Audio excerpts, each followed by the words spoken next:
It is still this morning on ITV, bringing us to a second talking point. We'll be looking at what the FCT is doing in terms of sanitizing the city. You know, it is one very big city as far as laws and others, of course, are concerned. It is backs here and equally bites, you know, but how come, despite that, we see have pockets of challenges, pockets of hoodlums and miscreants destroying public just for their own self? How come we have refuse that are not evacuated, you know, at some very strategic point? How come we have, you know, structures springing up illegally and also preventing persons? Well, to look at this, I have with me the senior special assistant to the minister on monitoring, supervision and enforcement, Comrade Ikaroata. Very good morning and welcome. Wonderful morning, Joseph. The best of Valentine. Yeah, yes, I wish you same. Right, so how is the city going, sir? Well, it's fine. We thank God the city is good. Most times when you look at the city, people expect to have a Dubai, but it's a process. It's a process. You don't build it in one day.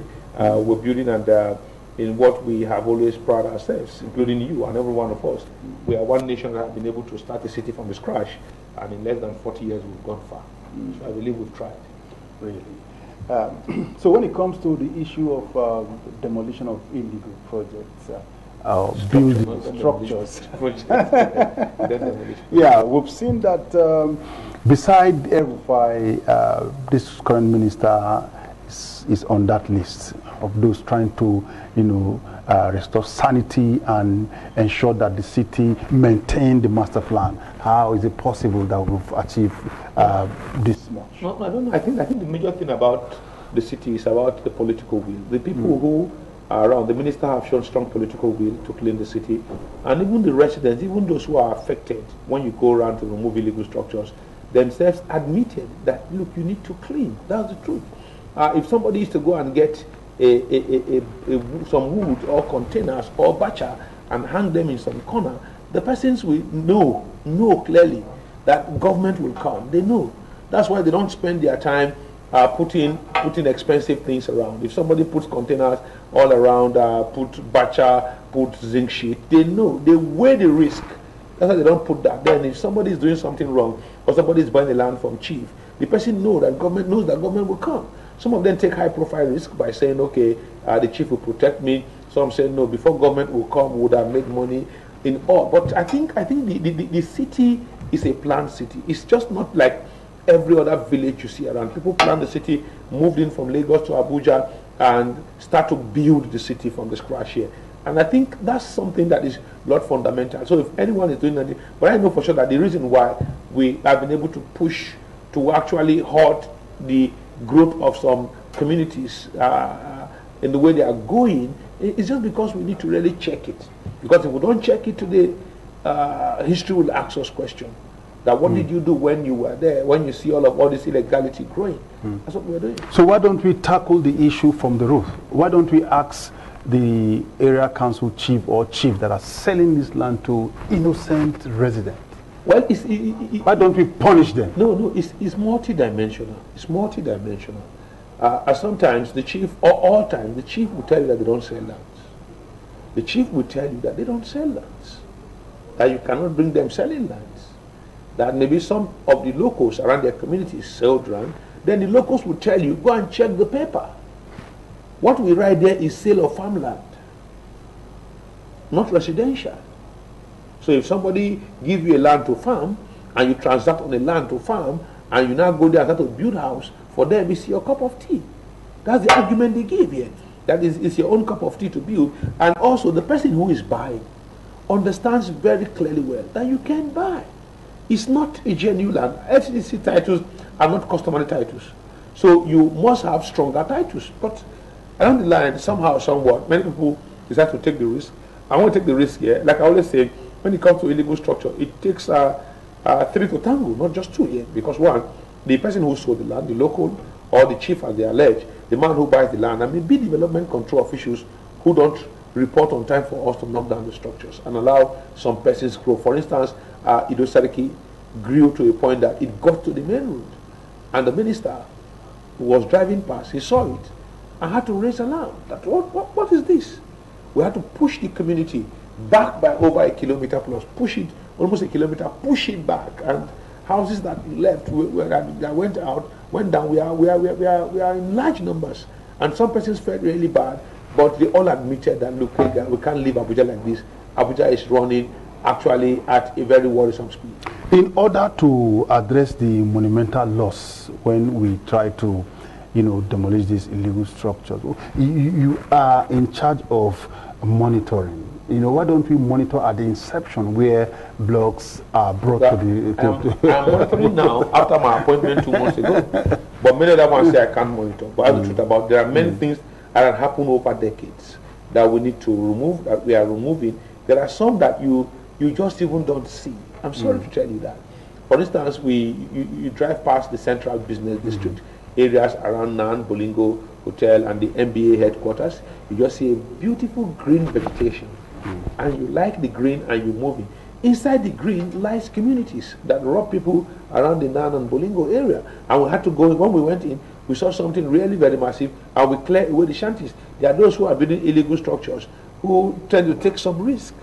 And we're knocking them down and telling them you can't do this. And for me, it's going to be a continuous thing that will transcend government even in the next 50, 60 years. So after knocking of those illegal structures, it appears the rebels are just left there and they began to, obstruct movements. Why don't we have a system of clearing the rubble? Like which one? I know we clear rubbles. Except the rubbles that we really don't feel we will need. Except the rubbles that don't obstruct. Like in Pape case, when we knocked down the structures by the roadside, we brought a dozer, a D8 bulldozer, to actually grade the roadside, which it did. And sadly, the traders, who now, some of them are using umbrella, had to come and get some people to help them shift some of those keps to block people from coming close to where they used to hang their umbrella. We removed them as well. So I think it's just a multi-sectoral approach we are using here, different style. But I think in all of that, once we clear anywhere around the road, we use dozer to clear. Even the payloader that we use most times to knock down these illegal structures, illegal bacha, pushes some of the things. And if you watch Pape very well, just close to if you are going in now, if you are going into Pape market, before the old market, you will see they used to put some big blocks of stones, big, how they call it now, boulders of stones. We push all of those ones back to actually free the road alignment. So I think we do those things. But the ones where you build the house and we remove those things, what do we clear debris for? We leave debris. Sometimes like the one in Ido, like I said, people return back to farm. They've been farming in almost all the areas. Let us look at road congestion, traffic. You have done a great job as far as Yanya, Mararaba axis is concerned. But it's not too smooth now because there's ongoing work there. Ongoing expansion it's part of the work. It's part of the good work that you have done. If not for you, that place, which is less than 10 minutes away from the city center, people spend 2-3 hours going home. But today they may even name that road after you. Okay, but in some other areas, you just left those ones, like the Dede Zuba, you left it. If you go to Lokogoma, Galadima axis, you left that one. If you come to even here in Metama and Area 3, it appears it's not your business. I think we need to understand. When the minister first brought me in on September 19, 2019, he gave me specific tasks. Please just focus on the Yanyan road for now. That's what he told me clearly, focus on the Yanyan road, which I did. After some time, when in fact we have been able to free the alignment, although now, like I said, the construction work with the breakage, with the diversion point or the breakage point after the Rano filling station at the Kubo declivity after the Abacha barracks, and the other one at the Karu Bend is clogging traffic. But we just hope they could finish on time so that we could have the traffic free flow pushed down in a hurry towards the Yanyam Bridge, where we have men on pin down and route lining. I think if those ones are done, pedestrian bridges are come up at the Dusia, at the Kubo, as well as Yanyam will free that place. But it is the assignment given to me that I work with. said, go to this place. When I was done, they said, okay, let's move to Dusi Alhaji, that connecting road that now leads to Kaduna and like a bypass here. We moved there and we commenced work there. The one of Zuba, we've come there periodically. And if you observe, we've touched Zuba very well. We've touched Zuba really very well. With the you know, that demarcation where you use that barricade, very strong you iron. discovered that miscreants have been able to destroy it so that they can, just follow the road instead of using the pedestrian bridge. I always believe that they needs heavy cleanup. And I've said it before, and I hope we'll have to go back there. They as a community by the roadside, on both edge of that road, needs intensive cleanup. I mean every single word I say. For you to be able to put the pedestrian bridge area under check, you must push community backward a bit. That place ought to be free. The miscreants, the hoodlums who stay around that area, some of them are into hard drugs, some of them are into sale of currency. You must push them back. When you push them back and you reclaim some setbacks from the road, you discover that those anomalies will be reduced. And periodically you push them back. Some people have always asked me, why do you people keep on walking manually? Why don't you have something that will make it work like America or Dubai? I said, look, we don't have those funding yet. What we have is manpower. Use the manpower, push them back, because one, this is a road. And people must traverse and they must go home. So you cannot, because of some 70, 80 traders, leave millions of people on the roadside. It's not going to work. It's not going to work. You must push the traders to the market, clear the roadside, let vehicles be able to park on the service lane, let the main carriage with the speed lane be where people who are going to Zuba and others will traverse. We must face reality here, Joseph. If you start to see people tell you, oh, allow them to sell on the road, when these people stay on the road for 1-2 hours, they tell you, why can't you go and remove those traders from the road? Even the traders themselves, like I told someone, if you even have anything called empathy, you would have gone off the road into the market.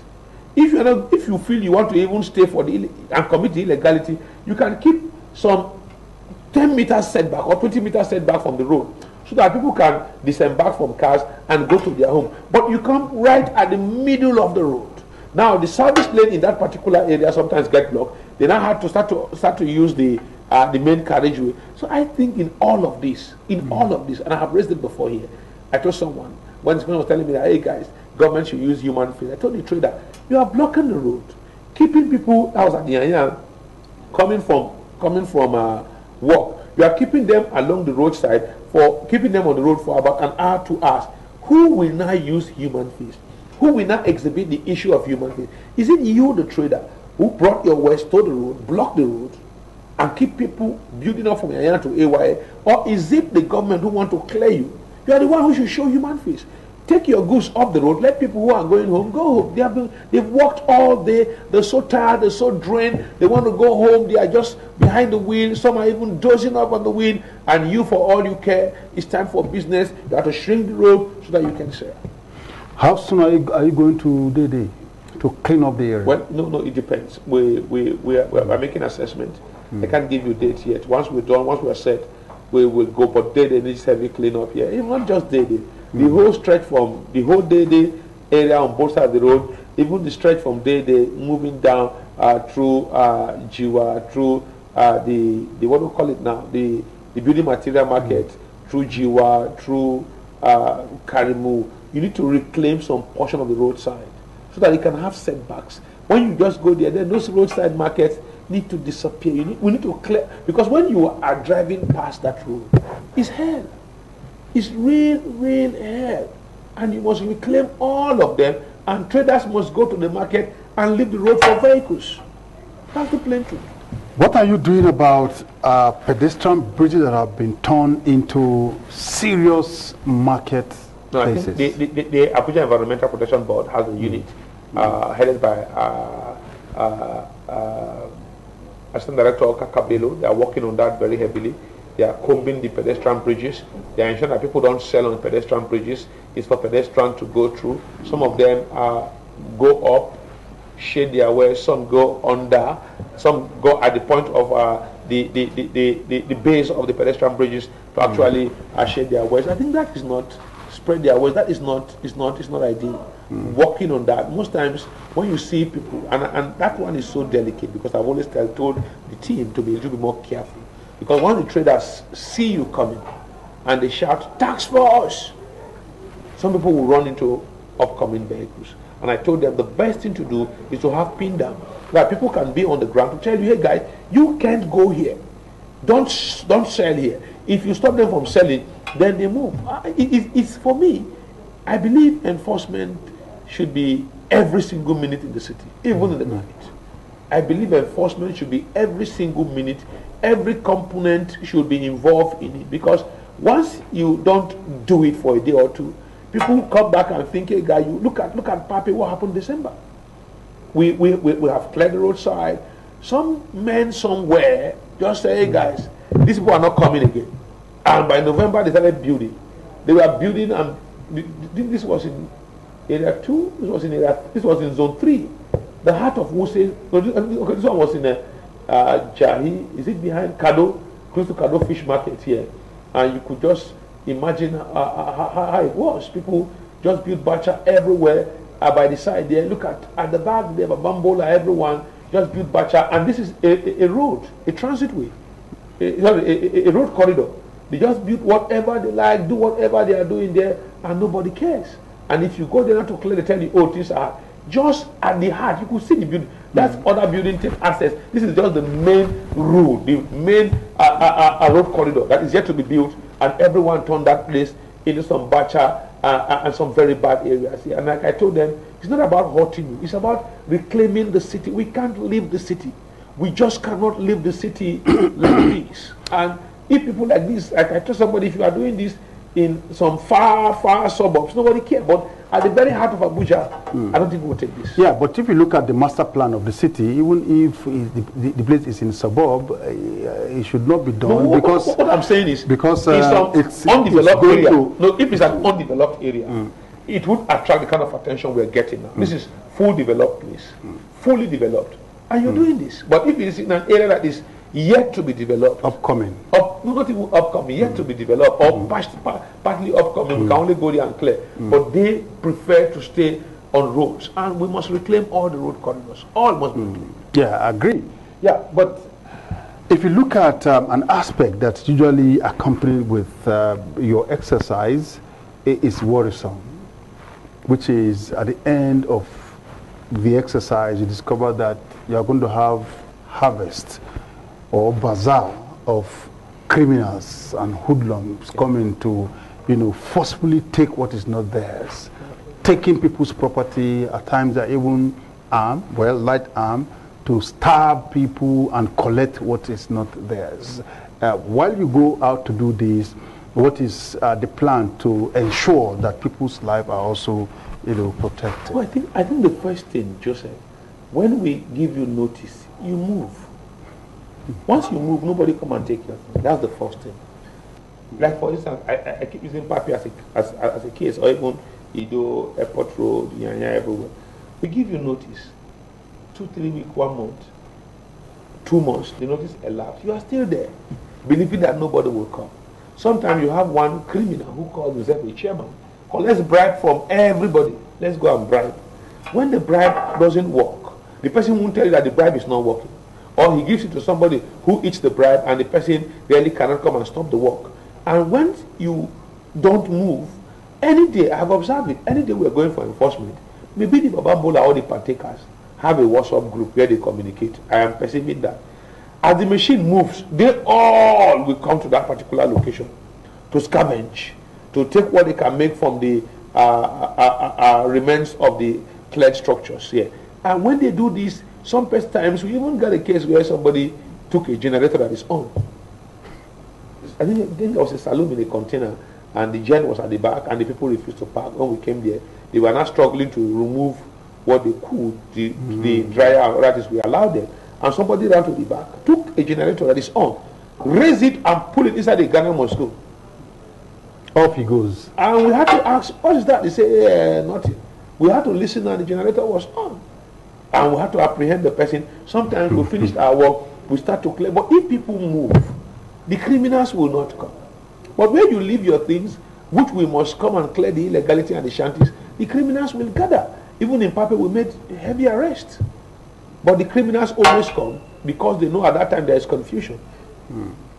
You can't pack everything at the time, so they come there, they try to take what they, some will be struggling for zinc, some will be struggling for items, but if you move, but beside that one, those who refuse to move are still being protected. But at this time, no matter how we protect you, we must also go back to our offices. Have you abandoned the traffic at Wuse Market? No, we've not. We're working. Wuse Market is a big working point. One, I feel strongly that the taxi drivers need to have a place inside the market. That's number one. Number two, the Wuse Market management must, I have told them, must operate a time parking. Wuse Market management must operate a time parking. Time parking in what sense? Most of the time you go to Wuse Market, you find that the parks are almost congested. They are always congested. They're not traders. People know that you pay 100 naira a day. So they get to the Wuse Market, they pay their 100 naira, leave their car there, and go to their offices, maybe in those plazas at the back, go to their offices around that area, and no space for other cars to go in, to stay. So when you now have time parking, or some who go to shop, or window shop, you get there, you see somebody just pay 100 naira and stay there for a whole day going around the market. But if it is time parking, where you go and you pay 100 to go in, after 1 hour or 2 hours, you pay another 200 or 300, people will quickly do what they are doing and leave. But where you leave them, there once the market is congested, and traders and motorists cannot go in, you crowd the whole surrounding. But where we have time parking. But the time parking will put burden on people. No, people will be fast to go. No, the people who don't have any business in the market, like those who just put their cars, those who work in plazas and banks, everything around the Wuse Market, they just drive in, they pay you 100 naira, and they leave their car there and go to work. The main traders and the main buyers don't have parking space. So if you have time parking, the shop owners can be given their own permanent ticket. Why those of us who are coming to buy, we can say 100 naira will last you for 2 hours.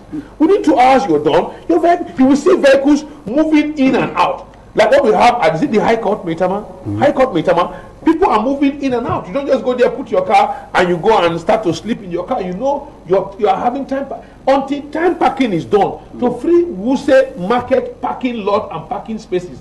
Those who are all parking there from morning till evening, we keep taking over the space. Once there is time parking, then the space for the taxis, people, they move in.